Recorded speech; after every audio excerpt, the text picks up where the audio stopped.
In the Bible, Paul explains that everyone has two bodies, a physical body and a spiritual body. Mediums use their spiritual bodies when they act as a communication bridge between the physical and spirit worlds. As a spirit speaks, mediums hear the information using the ears of their spiritual bodies, then repeat the information to other physical people. Mediumship is synonymous with the biblical term gifts of the Spirit. The focus of our show, Making Known the Unknown, is to provide knowledge through the use of Reverend Hewitt's mediumship and Sidney Schwartz's research. The Bible contains the history of psychic events, along with man-made doctrines created by priests centuries ago. This show will explore the untruths which the Bible entrenched into our society. By uncovering these untruths, we encourage people everywhere to think for themselves with a critical mind.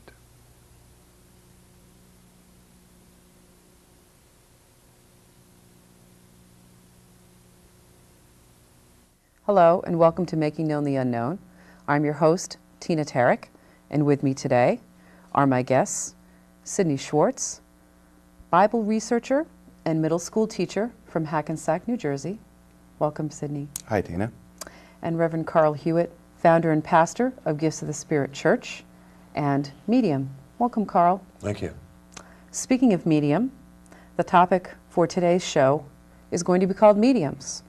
And we will endeavor to share with you how some very legitimate mediums are being attacked and prodded and poked at, and how some of their lives and their paths are very similar with what Reverend Hewitt here goes through with respect to his mediumship.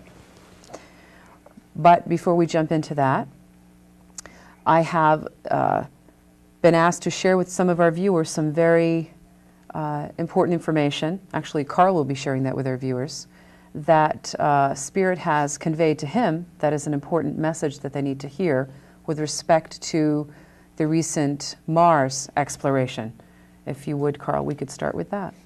Well, the Ascended Masters have been in touch with me lately, as has been in the past, but this week there was a subject that I didn't expect, and it was dealing with the trip to Mars, also crop circles. Mm-hmm. And the first thing they told me that Mars and this planet that we live on were identical at one time. Mars, the largest planet in the whole universe, and it was inhabited by people, very advanced people, just as this planet was at one time. And then when this was before religions, and people got along very well together because they knew that when they died that their spirit body would go on and live in another dimension, that they had prepared, as I've said before, if a person is a musician here, they die, they'll go to a dimension where musicians go, see? And they said that everything was fine until these groupings came together. That's the term they used. The groupings came together, as did on this planet a long time ago, and the different religions here and that type of thing. And he said that eventually the people became so ignorant because of what they were being told that everything shut down. And he said that your planet, Earth planet, is the only one that has bombs and guns and all of this. And these people in the world of spirit, the kingdom of spirit, as they say, have been visiting this planet for a long, long time, watching us closely to see if we're going to do the same thing that the people on Mars did a long time ago. So I don't know if I'm saying thousands or millions of years ago. I have no idea. And but their planet was destroyed by mankind on there. And they said that we have enough weapons on this planet here and in our country, America, to destroy the whole world. And that that the people in this country have no reason to point their finger at another small country saying that they have weapons of massive destruction when we have more than any of them has. That's a good point. And that little what do you call it, the rover they sent to Mars, Right, right. that they were the ones that jimmied that one so it would not send back the pictures. Wait a minute, you're saying that The kingdom of spirit is doing that. is interfering with the first Mars Yes, exploration landing. that didn't go well? That's right. Okay. Because they said they're doing everything possible to get the people on this planet to understand that they exist in another planet, in another dimension. And this is why they have been using the crop circles, and no one has come forward and questioning that. Now they're taking everything for granted here on the planet. And the last crop circle that was seen in this country was in North Dakota, right near the Canadian border. Okay. There's a lot of data about that. And they said that this coming spring, as the crops start growing, they're going to be a lot seen in this country. They're trying to prove that they exist. But yet, people with their mind closed here and nobody asking any questions about, well, where do we go? They just simply said, believe, believe. Believe in what? And they said that they're trying to get through to the people to understand that God is within each person, because Jesus said that we have two bodies. We have a physical body, we have a spirit body, but the writers switch that around in the book. So it does, the part where he says you have two bodies, to the average person that reads it will think Jesus didn't say that. It was Saul that said that. But Saul was the medium, in those days a prophet, Right. and it was Jesus speaking through him to Right. bring us this message.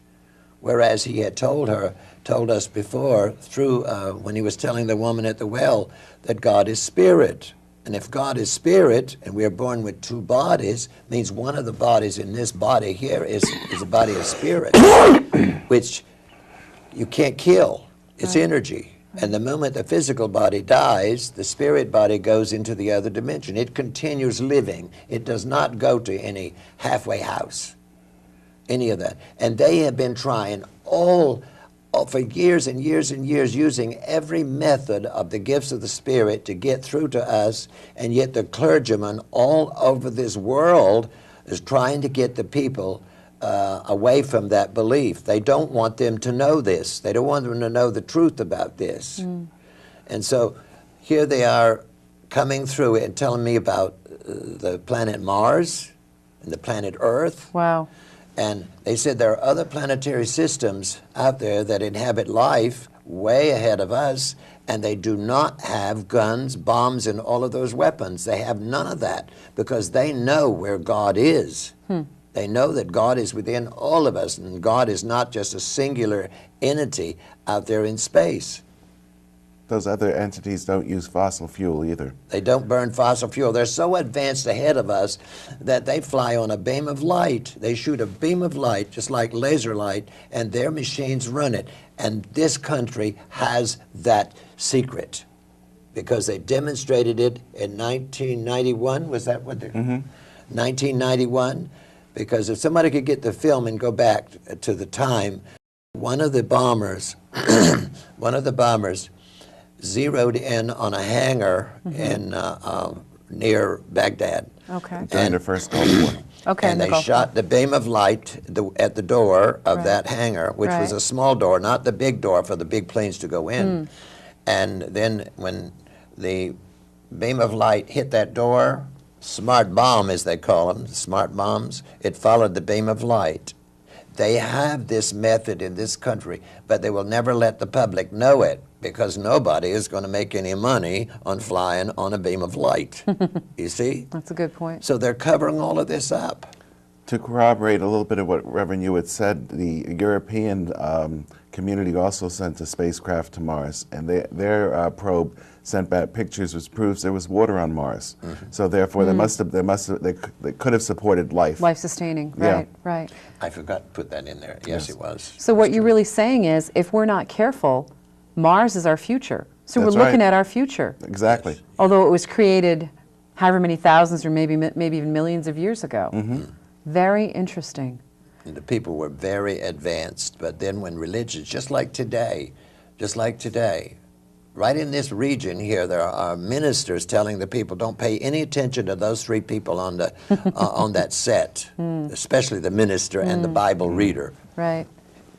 This guy knows, excuse me, this guy knows here more about the Bible than any minister that ever walked out there. You know, we keep talking about recycled ignorance, and I kept seeing on the TV reports about Mel Gibson's new film Passion, and about how that's going to, since he's a fundamentalist Catholic, and their beliefs predate Vatican II, so they are still saying that the Jews murdered Jesus. And that's what this film is going to show, and that's why it's going to be so controversial. And I just heard, thinking about all this, I said, here we go again. We're doing the same old discussion. This happened 2,000 years ago. I mean, what difference does it make? Right. And then the other thing I really don't understand, if Jesus didn't die, okay, they wouldn't have had their God, they wouldn't have had the resurrection, they wouldn't have had their whole religion. Right. So why is this such a tremendous, terrible thing? Not that his death was not horrific, Right. but they wouldn't have had their religion without it. Right. It was based on that event. It was based on that event. So then why are they looking to blame someone for what happened? Right. Doesn't make any sense to Well, me. because if you look at around you, the whole notion that God is in the sky leaves people to believe that they're not responsible for their own actions and what goes on in their own world, in their own body, in their own life, their mind, their soul.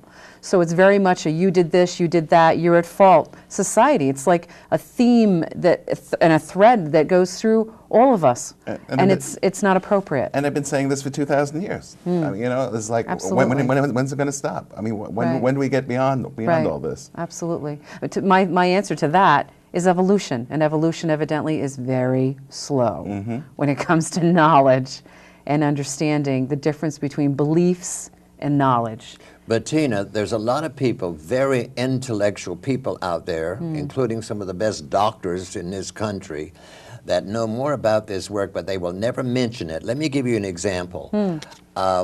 There was the best doctor that I've ever been to. He was in Hartford. If it wasn't for him, I wouldn't be here today. And I went to him for years, so I went up for a checkup to see him. And when I got there and was put in that little private room by myself waiting for him, there on the desk was the Hartford Courant, and it was open to the page with an article about me that a reporter had come and done an interview. And the doctor came flying into the room, shook hands with me, and he says, "Is this you I read about here?" And I was trying to have some fun with him. I said, "Why, what did I do now?" And he said, "I want to know. I want to know if this is what are you a medium? All these years you've been coming to me, you've never mentioned this." I said, "Why should I? Most of you people don't even know beans about this." He said, "Sit down, I want to talk to you." He says, "If you overdo this, you'll kill yourself. It's energy that we do not understand." He said when he finished Johns Hopkins University, Johns Hopkins put him on the staff, so he was going to work for them. And the first thing they did is they sent him to Ghana, Africa, to study tropical diseases. And when he got there, he thought he'd been thrown into a bunch of witch doctors, is what he said. And he said he learned more there in the 6 months that he was there than he's learned all of his life. And he says, there's more to this work than he said they want people to know. And he told me that the doctors were all mediums at that hospital. Yeah. And all of the staff, they knew about this, and they're all involved in the work. And there were times that the people would not take medicines unless they got an okay from a surgeon in the other dimension. Really? Just like you see the surgeons down in Brazil. Right. That we both went to see, we checked up on. I went there twice, as you know. And so recently something happened, just recently, because you know I had a stroke back in April and in July, and these doctors in Hartford were watching me very carefully. They can't get over the fact that I have gone through this and I'm still here. Right. And so when I went back for this checkup, because they called me and told me that the doctor wants me in a certain day, and I went. And now here was this doctor that was involved with me in Yale. Now he's in Harvard. Okay. And he was the one that did the surgery when they had to go into my brain, which was unheard of 10 years ago. And his assistant, a younger doctor who was very attentive and everything else, he's the one that's been in touch with me and all the people around me, making sure I do this, do that, or the other. And so here was the older doctor said this right in front of him, which really shocked him. When he was all through examining me, the older doctor said, Carl, how did what you had, the strokes, did it affect the other brain? The other brain. Now he knows, I knew what he was talking about. Right. He's talking about the brain that's back here, which is called the God brain. Right. Okay. And if this is damaged, mediumship is over with. And that doctor knew that? He was aware knew of that. He knew that. And when he asked me that, he winked at me. This young guy there, he says, what do you mean? What do you mean? Other brain. Last July, I had an opportunity to talk with the older doctor a little bit after Carl had his procedure, and I explained to him that Carl's a medium, just like John Edward is, because I figured he had seen that on TV, and he kind of, you could see in his eyes, it kind of perked up, and he was quite interested in it. So He already knew. He already knew. It's on the records in New Haven. Now, if you think about it, that's got to pose some kind of a conflict for a Western doctor who's who's basically treating people with what he believes he can see, having to grasp some kind of knowledge on what he doesn't see and try to make sense of those two together. So that would be a brave, in my opinion, a very brave doctor who would try to, what's the word I'm looking for? To incorporate? Yeah, incorporate that into his knowledge. Well, at one time there, when I was in the hospital last time in July, there were the 4 doctors in the room at one time talking, and one was saying, this was a lady doctor, and talking to this man, and said that this is unusual, this guy, talking to me about me now, that he has no paralysis in the right side and no paralysis in the left side, and they were looking at each other and they were shaking their heads, and they never heard of anybody having such severe strokes and not having paralysis. I mean, the body would, in most cases, would be totally paralyzed. And the one man who knew better says, well, he has other doctors working with him that we're not aware of. Okay. And it was everybody then there for a moment, they were just struck like a bolt of lightning hit them. And not one of them asked this doctor any questions, not in front of me. They might have done it in private. Do you think they got it? You think that they knew what he was talking about? I think some of them did, especially the woman. She wanted this doctor to turn me over directly to her because she's very interested in this subject, very. And but she was a little bit nervous about talking in front of them because, you know, if they don't know, they could start talking, you know, that she's involved in witch doctors and all of this stuff, and, you know. That's terrible. They're labeled right away. You know, speaking of the witch doctors, the doctor that you were talking about that went down to Ghana. Yeah. Did he have any kind of an experience that convinced him? Or that Yes, he did. That made him realize that this was something more than just what he thought witch doctors did? Yes, he did. What was that? Can you share that? He didn't tell me that, but he said someday we'll have a long talk. Okay. Someday we'll have a long talk, and he passed away. Oh, okay. He was probably about 85 and 90. He passed away. You know, it's kind of interesting that that doctor you spoke about who went to Ghana. Yeah. Carl has had clients from Ghana. You think you know of all the places in the world. Right. And especially from Africa. To Chesterfield, Connecticut. Right.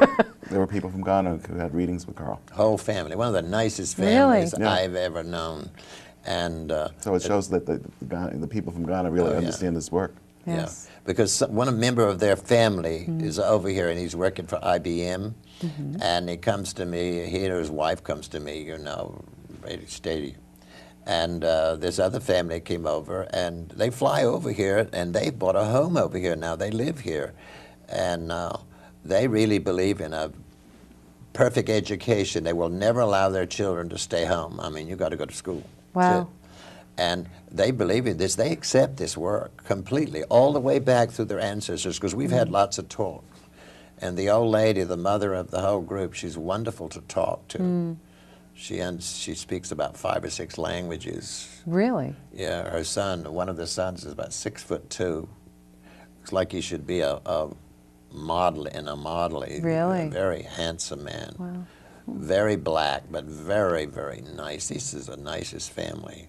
It's interesting because I'll bet you that most people who would, just upon face value, go to Ghana and see what's around them there would have no idea, and they would probably look at it as a primitive culture, uneducated, what have you. And in reality, less is more, That's I'm right. guessing. Yep. So they really do get it in a very profound level. Very interesting.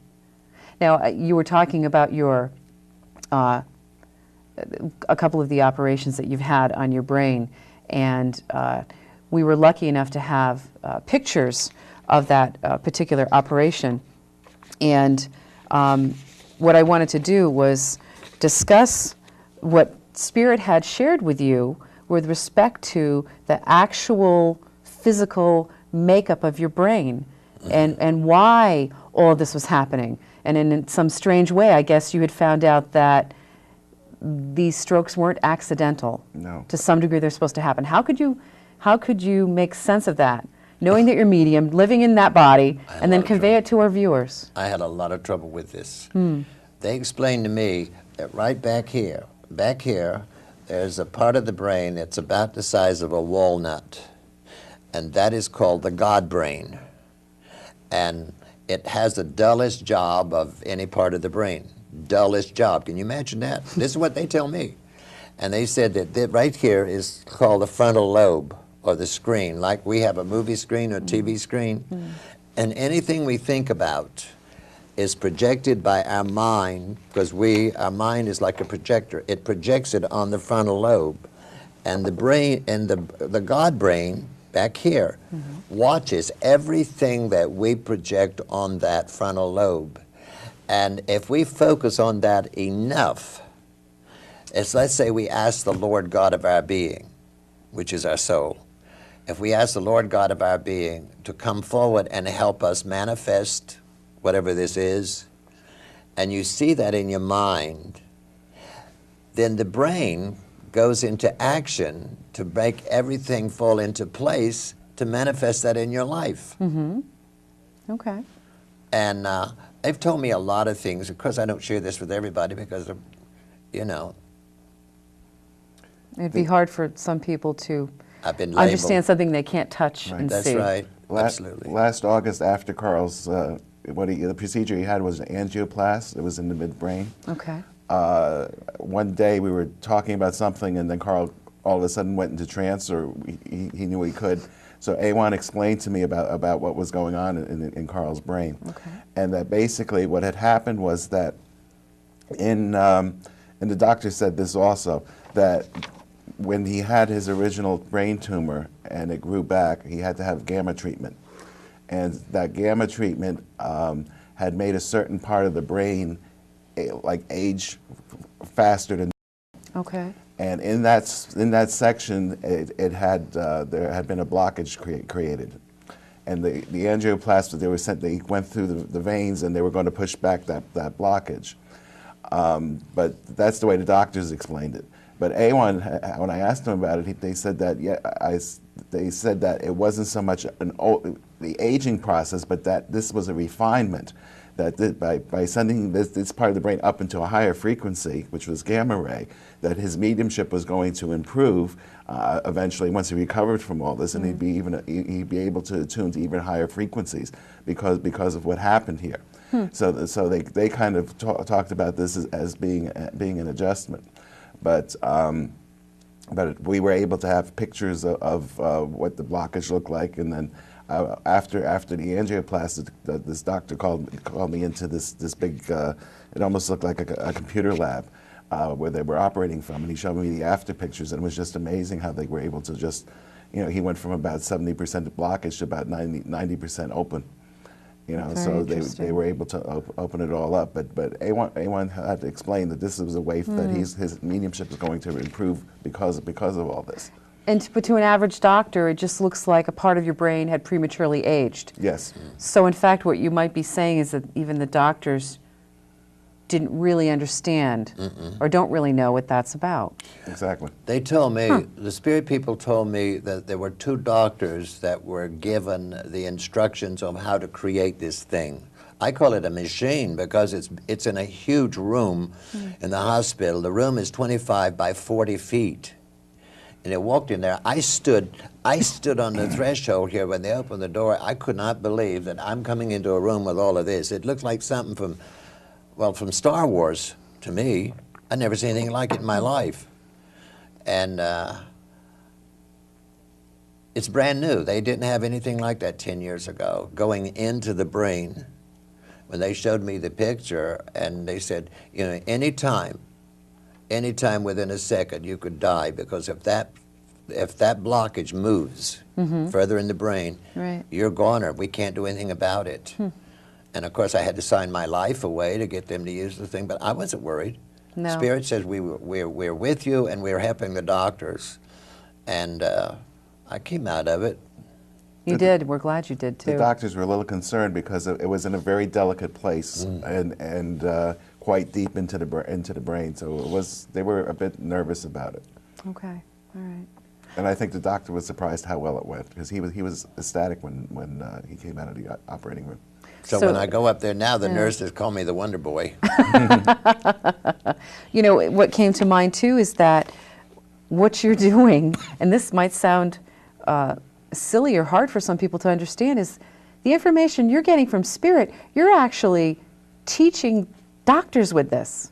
People who have spent years and years and years and years in school and practicing and operating, and you're teaching them in a couple of minutes something you've been told from ascended masters or higher beings in a higher level, and now they're actually considering it. I mean, we don't know what they're really going to do about it, if anything, but they would consider it because it doesn't sound that hokey. It sounds plausible. There's a lot of people that come in to see me, and they want to sit down and talk about this. And I just recently heard about somebody that said that I don't teach anything spiritual anymore. Really? Can you believe that? Anybody would say that after being involved and knowing me for all these years, I don't teach anything spiritual? I'm wondering where that person's brain is. Well, or their definition of what spiritual is may be very different. Good night. Very interesting. Well, you know, the fact that these doctors seem to be acknowledging and understanding that you're a medium is really hopeful for the rest of the world. And the fact that people who possess these gifts really do exist. And if they can't quite prove it on the clinical level, they're going to know it pretty soon. I have to say one thing. There's one thing that frightens me sometimes, and that is if somebody comes in and Spirit tells me to tell them something, and to me, here I am trying to analyze what the Spirit is saying, it's very heavy. It frightens me, because if I tell them this, and through with it, and something happens bad, that frightens me. It's just like his friend that he went to college with down in New Jersey, and she could never conceive. And they're both Jewish, so he talked them into coming up to see me. Well, I do not read for man and wife at the same time, because I can pick up on the husband if the maid is sitting in my presence. And so she was told, after all these doctors have been telling her that she cannot conceive, she can't have a child, and Jewish people don't like to adopt. And so Spirit came through and told me that she's going to have twins. Well, when I told her that, she turned on me like a rattlesnake, simply because she would not believe that she could conceive and have twins when the doctor said she can't even have one. Well, it was only a short while after that she conceived. The doctor made her stay in bed because she was afraid she couldn't carry it out the whole 9 months. She did. And she brought 2 babies into the world, 2 boys, identical twins. I bet she doesn't no, she's have the same reaction to you anymore. She's never written to me. She's never said a word. He was kind enough to call me and thank me and everything else, but she called me so many bad names that day, but I think she was afraid to ever say anything to me again. Now, Sidney's picked up his Bible, as he usually does, because it made him think of something. Yep. So what are you going to share with us, Sidney? Well, in the Bible, in the second book of Kings, chapter 4, the same story, the same event happened. Elisha was the medium, and Elisha or Elijah? Elisha. Elisha. And in verse 11 of the fourth chapter, it says, "And one day he came there and turned in the upper chamber. And then he said to Gehazi, his servant, call this Shunammite. And when he had called her, she stood before him." This woman was letting him stay there in her house. Yeah, okay. And he said to him, say now to her, behold, you have been careful with us for what, oh, this is the wrong spot. So he said, what then can be done for her? And Gehazi said, truly she has no son, and her husband is old. And he said, call her. And when he had called her, she stood in the doorway. And he said to her, at this season next year you shall embrace a son. And she said, no, my lord, O man of God, do not lie to your maidservant. She had the same exact thing. She said, you're not telling me the truth. That's not going to happen. And the woman conceived and bore a son, and that season the next year, as Elisha had said to her. So here you have the exact same thing, where a woman who couldn't conceive, all of a sudden the medium said that she would, and she did. Very interesting. Yeah. We're always finding parallels between Carl's life and his experiences and those of other mediums in the Bible. Right. Of course, So people aren't much referring in to there. them as mediums, but it really is the same. Now, there's something I'd like to add to this. A lot of people have seen that poster there in front where that message came through on the 24th of April in 1982. Well, it was Mother's Day weekend, 1986, that this entity appeared to me, an entity that is probably as high as Jesus is, I suppose.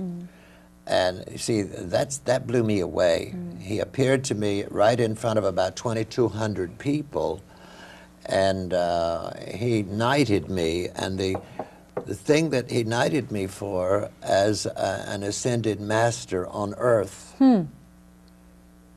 And that's been so heavy. Did I ever tell you that? No. That's been so heavy. It's been one of those things that's been very hard for me to accept. Because coming from a very poor family and driving my father and mother totally berserk because of all the strange things happening around me, and because they wouldn't accept this as spirit, and I was too young to know that it was spirit. But if you take a look at all of Awan's teaching, who is an ascended master, and it's coming through you, you know, so it's you're bringing forth his teachings to the world.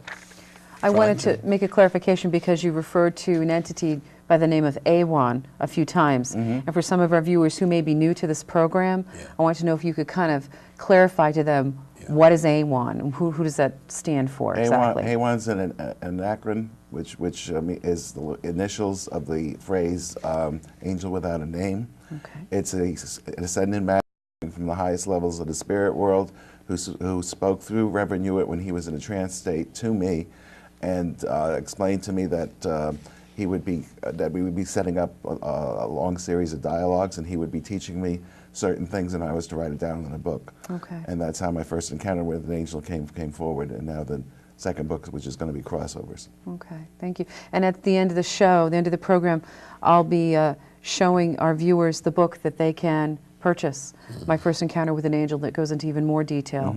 And it's really the beginning of this snowball, I like to call it. Spirit told me to tell you, I don't think I told you this, to tell the viewers to call in, and the book would be sent to them, and they could mail the money later. All right. If they didn't have the money right then, they would be able to layer, because the people that received the book would be influenced to pay for the book. Okay.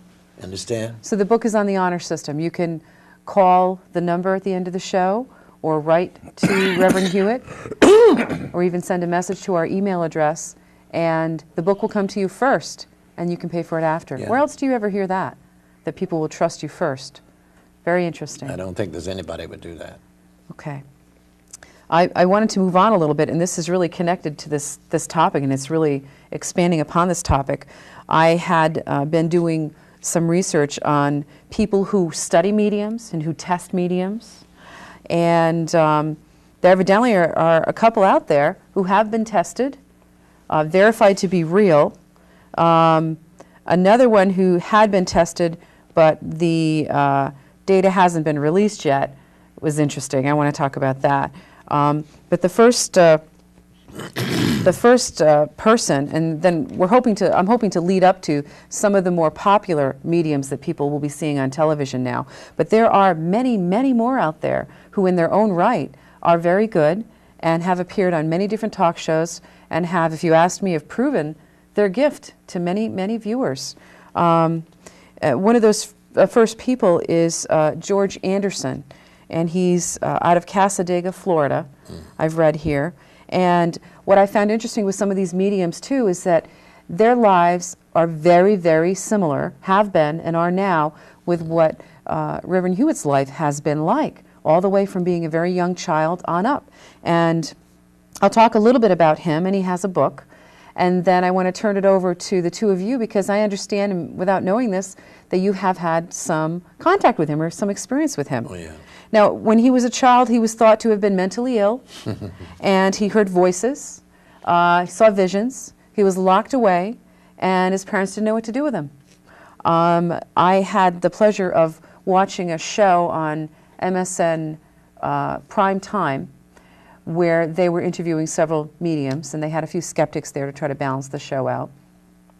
And George Anderson, you would have picked up in a minute, because he has a very unique way when he's reading somebody of moving his body by having his hand go back and forth on the paper very, very quickly.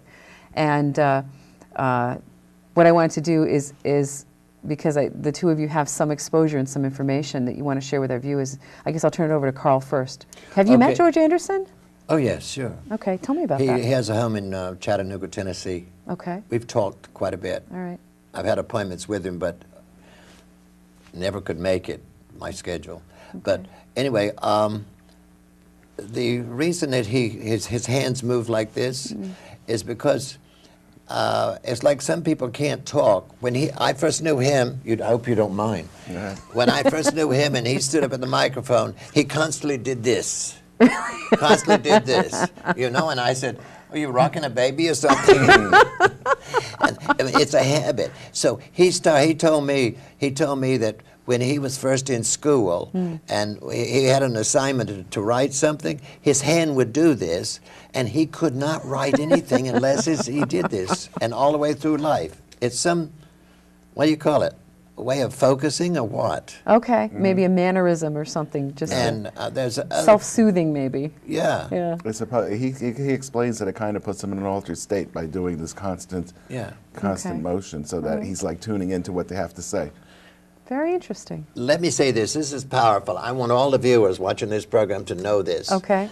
They told me, the spirit people have kept me up to date on these people being tested. Well, throughout the ages, they've tested a lot of people, and they were proven to be absolute perfect. But there are organizations out there that will buy that information and destroy it or change it to make the people think that that person is a fraud. And they said they're going to come to you.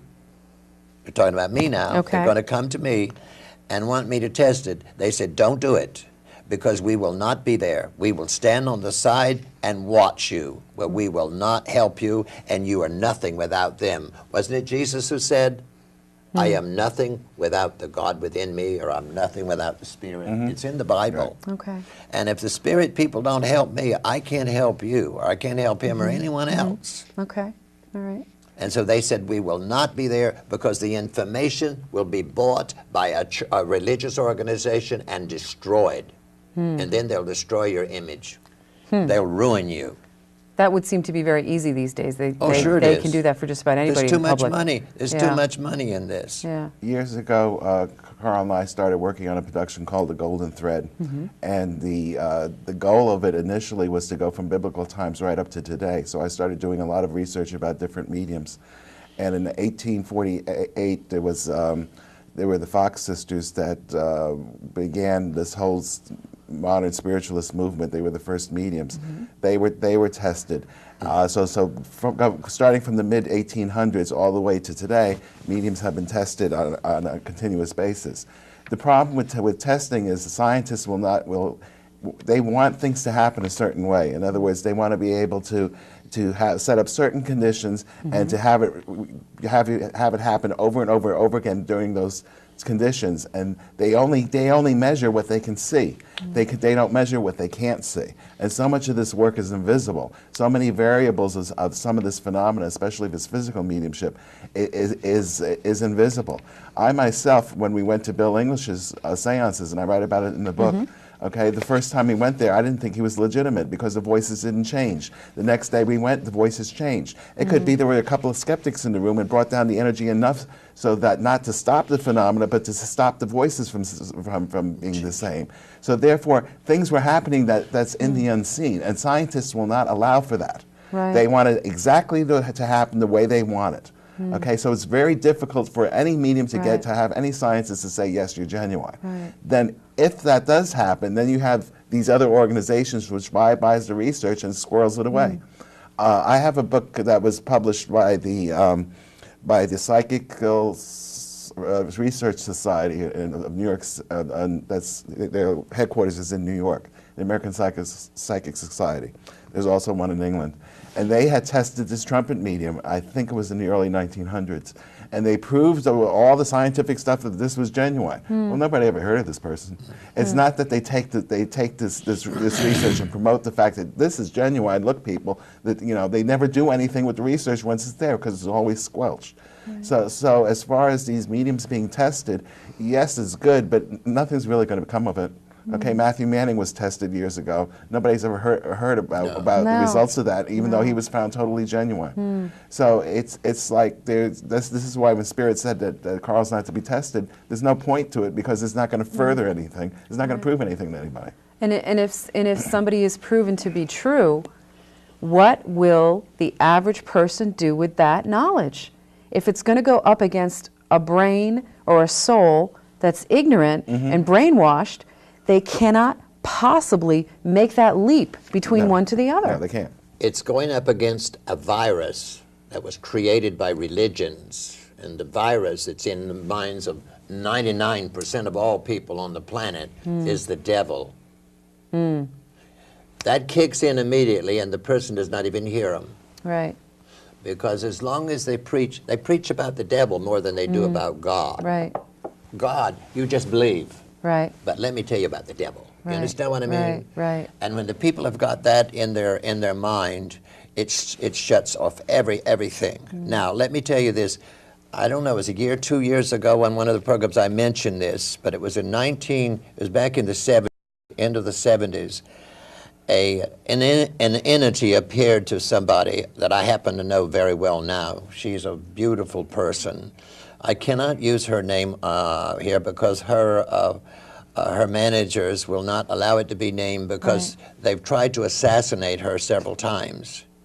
And the entity stayed here and used her body for 25 years. The greatest entity that I have ever sat in the presence of. And she was tested. She finally gave in. She asked me. In fact, I was called to her house one time and gave her a reading. And I was wondering, everybody was wondering, why can't she read for herself? Well, I can't read for myself either. Right. That's the answer. Right. And so I was called to her house and gave her a reading and told her some things that she had trouble believing. They happened right on schedule.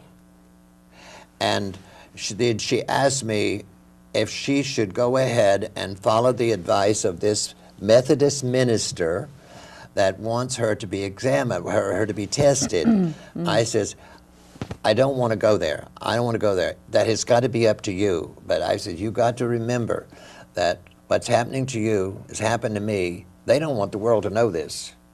And I said, they've tried to assassinate you already. I said, I'm going to leave it up to you. You make up your mind. And she did. And this man, this minister, he was sure beyond a shadow of doubt that this is 100% accurate. And so he was the one that arranged for 12 scientists from all over the world, not just a small pick, but all over the world.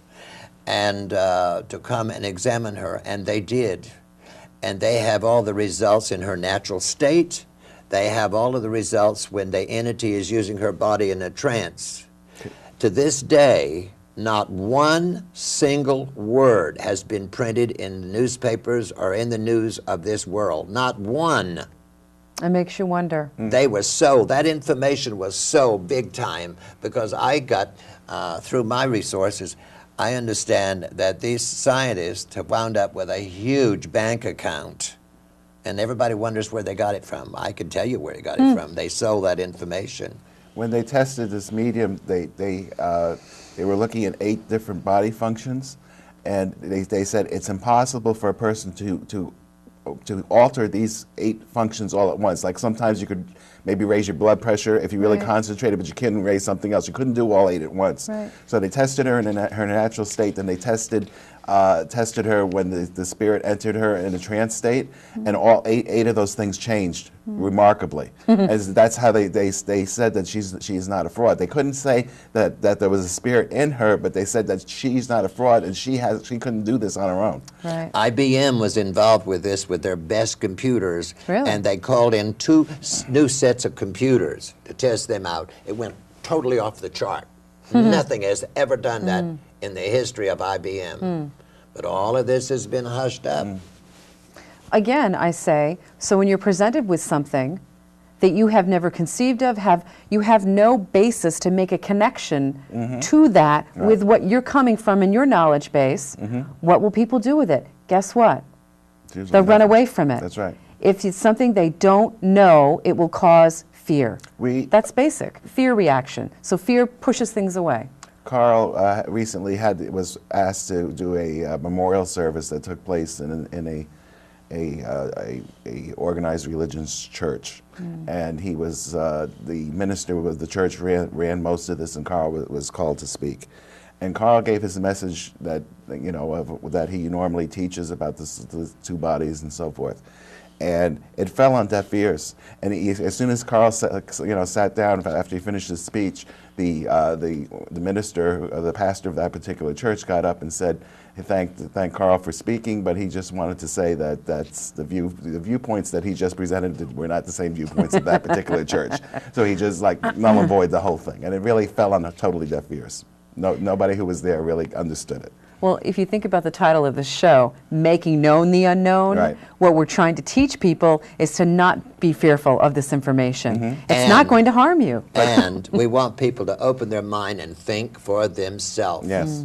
But that was a very poignant example for me to see how that virus worked. Right. About how as soon as certain things were said, the people's minds just shut right down and they couldn't absorb it. I'm sure some of our viewers have that. I wouldn't doubt it. Many of our viewers have a hard time. A lot of people watching this show has the same thing. Yep. Yeah. And so many of them are afraid to say anything. They're afraid to question because they've been trained. You don't question God. You don't question the church. It makes me think of farm animals when you think about it. It's time to be milked. They move along. They don't question it. They don't think twice. They do what they have to do. They get out. They eat. They come back and do it again. Yep. Is that a life? To give you an idea, I was thinking about this the other day. A spirit reminded me of it and said, why don't you talk about it? Of all the questions that have ever been asked of me, nobody has ever asked of me, what kind of clothes do you wear when you go to the other side? Okay, Carl. Do you pack your clothes with you and all of this? Right. People are... Right. People are so shut down because religion, it's the virus, which is the devil, the demons, and all of that garbage. Right. It was all man-made stuff. Right. We're going to do a show, too, on demons and Satan and just how profitable that whole connection is, Oh, it's too. very profitable. There's really a lot going on in the news with that, which I find interesting. I heard a talk show the other day, and there was a woman that called in, and she said, asking a question, she said, I certainly don't want to die and go to hell and burn. What a terrible, terrible thing that somebody has put in that woman's mind. There is no such thing. What kind of a God? What kind of a God will have a place like that to punish you if you don't do this, that, or the other? Well, it's a helpful solution for people who cannot grasp anything beyond their closed mind. It really helps them to keep their mind closed so they don't have to think for themselves. Well, that old virus, the devil, that's Right, that'll shut them down. shut them down. You know, there are other professors who are studying mediums who really earnestly want to get out there and present some scientific data. And I say when you're measuring human beings, scientific human beings, only believing what you can see and touch human beings, those are almost opposite of each other if you look at it. So how can you put a human being in a box and measure them? But they're trying. Let me share this with the viewers. I just thought about something. Bishop Pike. Oh, yeah? It was a Bishop Pike. He was the head honcho of the Episcopalian churches. And his son was 20 years old. And when his son came home in the summer of 1967, and the old man came home, because they didn't know each other, because the boy had been in private schools all the time, and they really didn't get to know each other. And so Bishop Pike had rented an apartment in London. He was going to take a sabbatical, go over there and do some writing. He asked the son, he says, look, we don't even know each other, and if you don't have something planned, why don't you come over and join me? He says, I've rented an apartment that has 3 bedrooms. You got your own place and everything else, so we could come and go and visit and everything else. And the boy said, it's a good idea, Dad. I think I'll do that. And they met in London, and everything was fine. The old man wanted to go to Jerusalem, of course.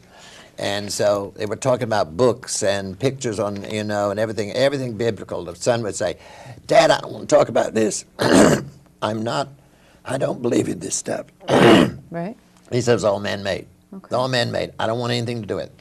So the father pulled away and didn't talk to him a lot about it. And so, but the father didn't know that the kid, 20 years old, 1967, was using drugs. Okay. And he was also on in the beginning stages of realizing that he was attracted to men, and so he's having a problem with the drugs and you know those feelings.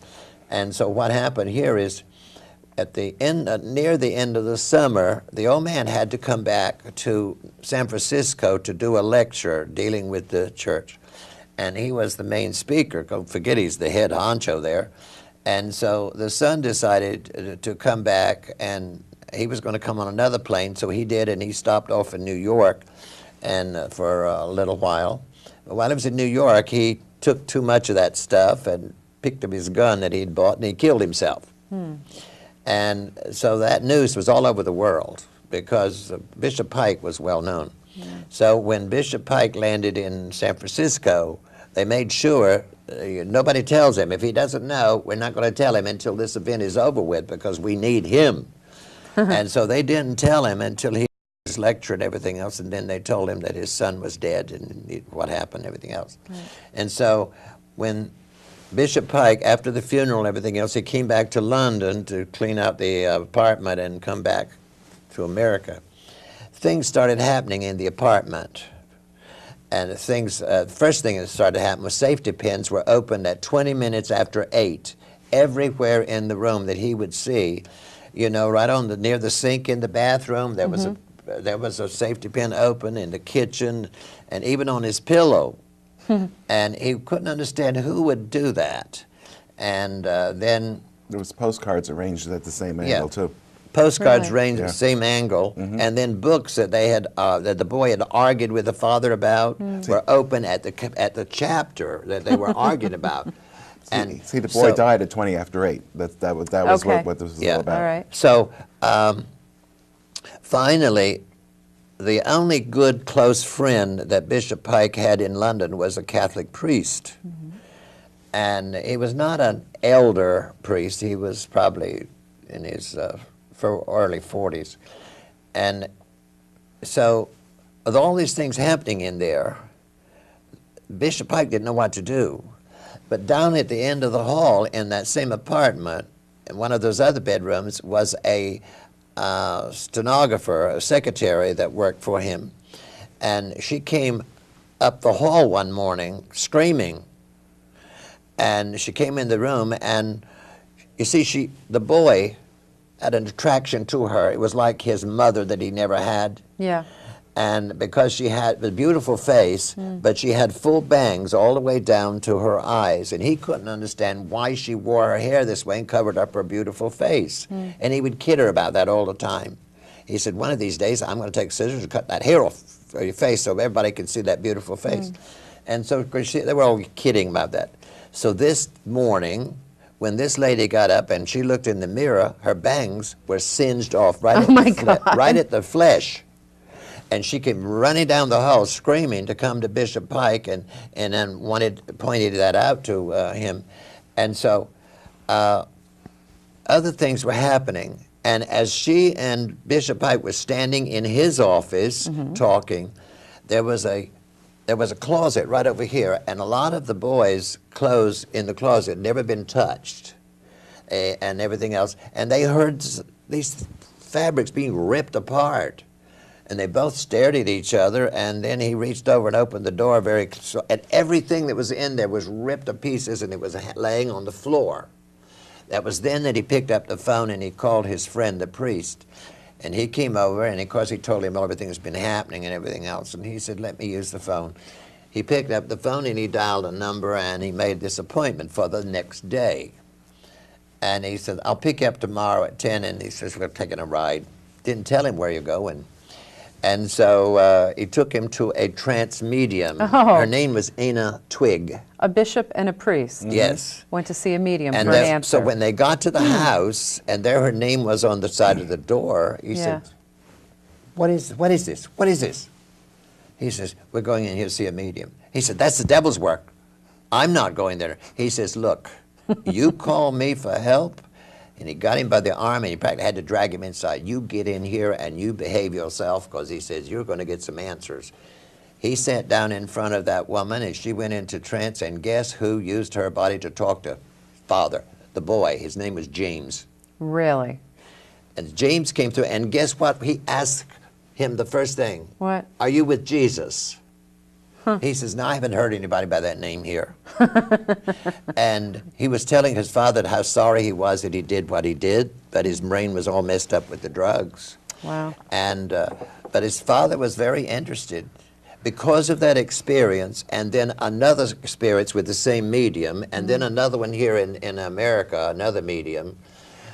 Bishop Pike resigned, totally resigned from the organization, because he knows now that he was never taught the truth. Well, it would ruin his reputation anyhow to know that he and a minister went to see a medium. And for the viewers watching this program, if you're interested, you're going to have to go back perhaps on the computer to find the book. The name of the book is The Other Side. The Other Side by Bishop Pike. He wrote the book after this experience with his son. It changed his entire life, entire life. And I would recommend that you try to get that book wherever.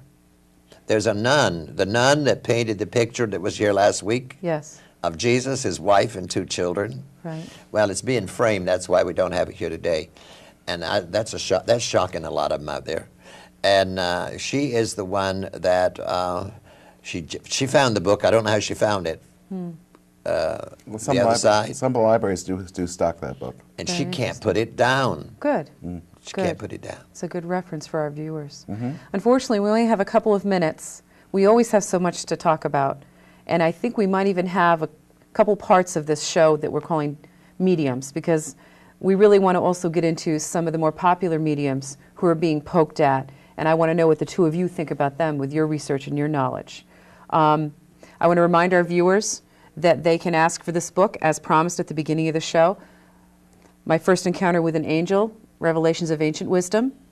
You can write to the address at the end, or call 443-3201, or even write to our email address, making_known@yahoo.com. And then you will receive this book, which will blow your mind. I also want to thank my guests, Sidney Schwartz and Reverend Carl Hewitt. My pleasure. And I want to thank our viewers for taking the chance to open up your mind. Until next time, be well.